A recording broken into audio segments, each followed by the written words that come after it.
Assalamualaikum warahmatullahi wabarakatuh.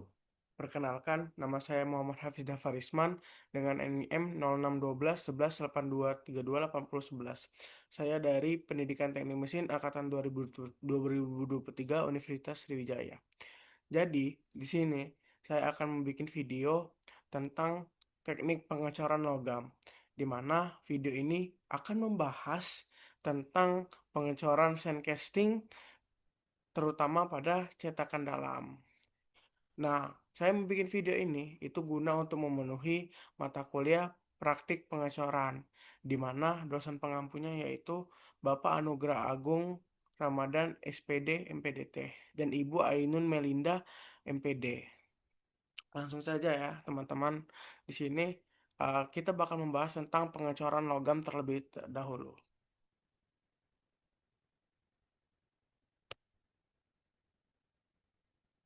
Jadi, teman-teman, pengertian pengecoran itu tersendiri yaitu proses di mana bahan cair, yaitu biasanya logam, itu dituangkan ke dalam sebuah cetakan yang berisi rongga dengan bentuk yang kita inginkan dan kemudian dibiarkan secara mengeras. Nah, metode pembentukannya efisien itu untuk membentuk kompleks. Nah, setelah itu di sini ada metodenya yang bakal saya bahas yaitu sandcasting atau pengecoran menggunakan pasir. Nah, jenis sandcasting itu sendiri yaitu adalah jenis pengecoran di mana cetakan dibuat dari pasir, proses paling umum dan serbaguna untuk berbagai logam, melibatkan pembuatan pola, pembuatan cetakan pasir, penuangan, dan pembongkaran. Nah, sebelum kita masuk, itu saya akan menjelaskan sejarah pengecoran terlebih dahulu atau the history of casting.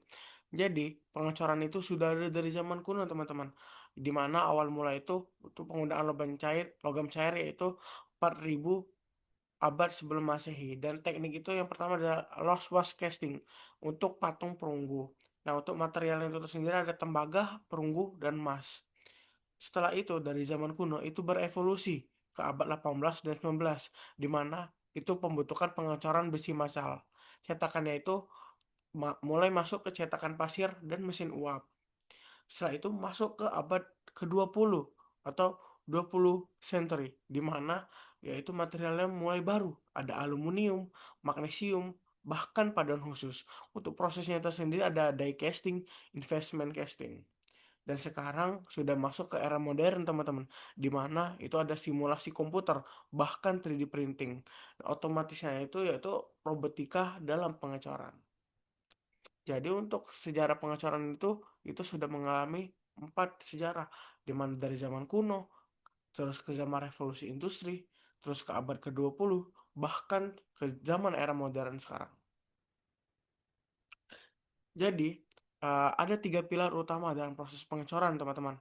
Yang pertama itu ada peleburan, di mana itu logam dipanaskan, logam dipadatkan dan dipanaskan hingga melampaui titik leburnya. Yang kedua itu pengisian cetakan, yaitu dengan cara mengalirkan logam cair ke rongga cetak yang sudah kita cetak. Setelah itu proses pembekuan, di mana penurunan suhu drastis yang memicu pembentukan struktur kristal menentukan sifat mekanik akhir produk cor. Baiklah, kita lanjut. Nah, di sini ada kita masuk ke bagian cetakan pasirnya. Di sini kita bakal membahas tentang cetakan dalam, di mana cetakan dalam itu sendiri memiliki uh, 5 komponen. Yang pertama itu ada cup atau bisa kita sebut yaitu rangka cetak bagian atas. Yang kedua ada rangka cetak flex, yaitu dinding penahan dari kayu ataupun pelat baja. Yang ketiga ada permukaan pisah atau parting line, di mana garis batas presisi yang memisahkan area cup dan juga drag. Yang keempat yaitu ada drag, di mana rangka cetak bagian bawah. Dan yang terakhir ada pen, yaitu mekanisme pengunci dari cetakan tersebut. Nah, selain itu, ini adalah tempat untuk cetakan ya, teman-teman. Jadi, untuk rongga pemisah itu bakal, ini bisa disebut juga cetakan dalam. Baiklah, kita lanjut. Nah, jadi untuk sistem saluran dalam cetakan dalam itu sendiri, itu yang pertama, itu ada cawan tuang, teman-teman. Di mana cawan tuang ini menerima logam cair dan mencegah tumpahan atau luberan awal. Yang kedua ada saluran turun atau bisa kita sebut sprue, yaitu berpenampang lingkaran dan lurus vertikal, menjaga kelancaran aliran dan menahan kotoran jika diameternya konstan. Jadi sprue itu adalah saluran turun dari logam cair itu, teman-teman. Yang ketiga ada saluran pengalir atau runner, yaitu penampang trapesium dan setengah lingkaran, mendistribusikan logam secara horizontal ke arah rongga. Yang keempat yaitu saluran masuk, inget atau celah masuk akhir dibuat sempit untuk menahan kotoran atau lebar agar aliran masuk dengan tenang tanpa merusak cetakan. Dan yang terakhir yaitu ada penambah atau reserve. Reservoir cadangan atau didesain untuk membeku paling akhir, menyuplai logam tambahan untuk mengantisipasi penyusutan volume saat pembekuan. Nah, itu sendiri bisa kita lihat ya, teman-teman. Lanjut, di mana ini adalah siklus linear pembuatan cetakan, di mana tahap-tahapannya. Yang pertama, kita itu menyiapkan sebuah pola terlebih dahulu, di mana kita bahkan kita bebas memilih pola apa yang bakal kita buat. Contohnya, misalnya kita ingin membuat sebuah gear, bahkan sebuah kunci, ataupun cetakan-cetakan lain. Contohnya, untuk polanya itu banyaknya seperti untuk di apa ya, di motor. Nah, untuk tahapan yang pertama itu persiapan pola, di mana itu kita menempatkan pola produk dan sistem saluran pada plat atau langsung di dalam drag. Itu di bagian bawahnya ya, teman-teman. Yang kedua itu ada pemadatan pasir. Setelah kita mencetak pola, itu masukkan pasir secara bertahap dan menumbuknya hingga padat untuk merekam detail pola secara sempurna. Nah, setelah kita masukkan pola yang ingin kita inginkan, itu kita padatkan pasirnya agar polanya tersebut itu bisa presisi. Yang ketiga yaitu penyatuan atau pemasangan inti, yaitu membalik drag, mencabut pola, memasang core pada telapak inti dan menyatukan cup di atasnya menggunakan pen pengepas. Yang keempat yaitu tahap penuangan. Nah, pada tahap penuangan itu kita mengalirkan logam yang sudah kita leburkan atau yang sudah kita cairkan. Dan logam itu menggunakan panci secara manual atau dengan bantuan derek hingga logam muncul di riser. Dan yang terakhir yaitu tahap pembongkaran, yaitu menghancurkan cetakan pasir setelah pembongkaran total, lalu memotong sprue runner dan riser untuk mendapatkan produk akhir. Nah, ini untuk dinamika logam cair, yaitu yang pertama yaitu faktor fisik utama. Logam cair itu bukan air, teman-teman. Ia memiliki berat jenis tinggi dan menciptakan inersia dan gaya tumbuk besar saat dituang. Yaitu pada logam cair tersendiri itu ada gaya, yaitu gaya kohesi, di mana kohesi itu molekul logam cair sangat ekstrim, menyebabkan cenderung mengumpal dan tidak membasahi dinding cetakan pasir. Maka dari itu pada saat di dalam itu, yaitu uh, molekul logam cair itu tidak menyebar ke dalam dan membasahi dinding cetakan pasir, melainkan dia akan menggumpal menjadi satu kesatuan yang jadi padat. Terus ya, kita lanjut. Nah, kita masuk ke K3 pengecoran. Nah, untuk K3 yang tersendiri kita itu ada face shield, di mana yaitu ada kaca tempat tahan panas dengan frame permanen, ya, yaitu untuk melindungi wajah. Yang kedua ada respirator, di mana untuk memblokir partikel debu-debu pada saat kita mengecor. Yang ketiga ada apron dan lengan apron di sini untuk melindungi kita dari paparan langsung pada saat pengecoran dan biasanya itu berbahan kulit. Yang keempat ada wear pack full body. Nah, itu adalah pakaian khusus suhu tinggi berlapis aluminium foil menolak radiasi panas dan percikan material. Dan yang terakhir safety shoes atau sepatu safety, yaitu digunakan untuk sepatu melindungi thermal dan mekanisme tahan terhadap tumpahan logam cair bersuhu ekstrim dan beban berat yang jatuh.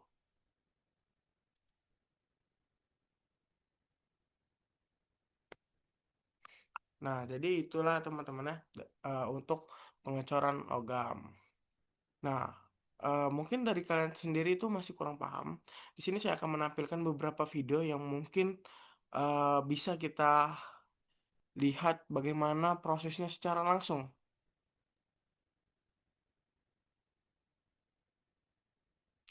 Nah, di sini bisa kita lihat ya di video ini. Nah, yang pertama itu tanah tadi. Tanah itu diayak terlebih dahulu, teman-teman. Tanah itu diayak terlebih dahulu. Setelah diayak, nah ini ada drag bagian bawah tadi, teman-teman. Di sini tanah itu digumpalkan atau dipadatkan terlebih dahulu agar cetakan tersebut tidak ada rongga-rongga. Baiklah, ini sudah di tahap itu. Nah, di sini masih pada tahap pemadatan tanah dari tanah yang sudah diayak. Nah, di sini bahan yang akan atau pola yang bakal dibuat itu catur, teman-teman. Jadi untuk polanya itu sendiri itu dimasukkan ke dalam bagian drag atau bagian bawah cetakan itu setengah. Nah, setelah itu, nah itu dibuat eh sebuah aliran tadi di mana untuk menuangkan logam tersebut agar logam tempat masuknya, teman-teman, tempat masuk dari logam cair tersebut, maka dibuat sebuah aliran aliran logam itu. Di sini tanah yang lagi dipadatkan. Nah, itu sudah terbentuk ya, teman-teman, ya, untuk aliran logamnya. Setelah itu cetakan atasnya itu diukur terlebih dahulu. Nah, dipadatkan, teman-teman, dipadatkan. Nah, ini setelah cetakan atas tadi ya, itu sudah ada itunya. Nah, di sini bagian atau besi bahkan aluminium dipanaskan hingga titik leburnya. Jadi nanti ah, sudah dileburkan. Nah, di sini itu proses pencetakan yang sudah diberi untuk tempat untuk penuangan logam tersebut. Terus sudah ada cetakan atas dan cetakan bawahnya. Nah, di sini bagian cetakan bawah dan cetakan atas itu disatukan. Ini harus benar-benar teliti ya, teman-teman, agar bentuk di dalam cetakan itu tidak berantakan. Itu langsung dikunci. Dan ini adalah proses penuangan logam yang sudah dicairkan atau dileburkan tadi. Nah, itu ditunggu lama dan ya cetakannya sudah jadi. Nah, yang terakhir ya itu ada tahap finishing di mana pastinya itu belum terlalu presisi, teman-teman. Bahkan masih ada sedikit logam-logam yang keluar atau tidak tidak. Nah, seperti ini. Itu ada logam dari saluran yang tadi itu dipotong dan inilah jadinya hasil dari cetakan logam itu tersendiri, teman-teman. Baiklah ya, di sini kita bakal masuk lagi ke video di mana video animasi. Mungkin dari tadi itu adalah video secara langsung ya. Dan ini adalah video animasinya, teman-teman.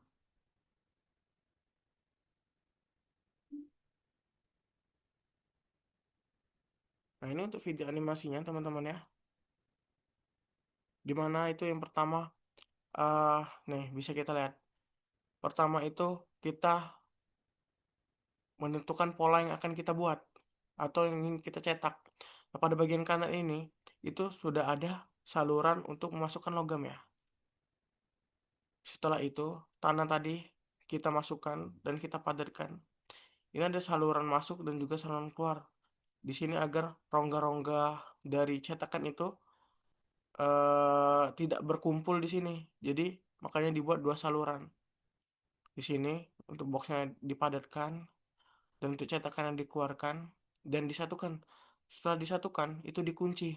Karena apa dikunci? Agar di dalamnya itu presisi, teman-teman.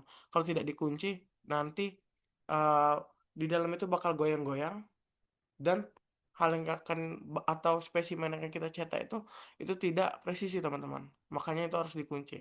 Setelah itu dilakukan itu dimasukkan ke logam, di mana logam itu diisi sampai benar-benar full.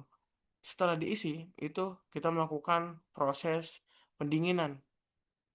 Kita dinginkan dulu selama mungkin beberapa jam, bahkan beberapa menit, dan jadilah spesimen yang sudah kita cetak. Dan ini yang terakhir ya teman-teman ya videonya.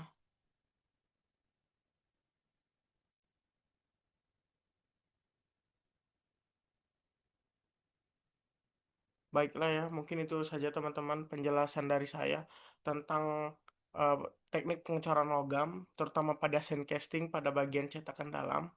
Saya mohon maaf apabila saya dalam menjelaskan masih kurang spesifik dan ada kesalahan. Dan mungkin itu saja dari saya. Saya akhiri. Wassalamualaikum warahmatullahi wabarakatuh.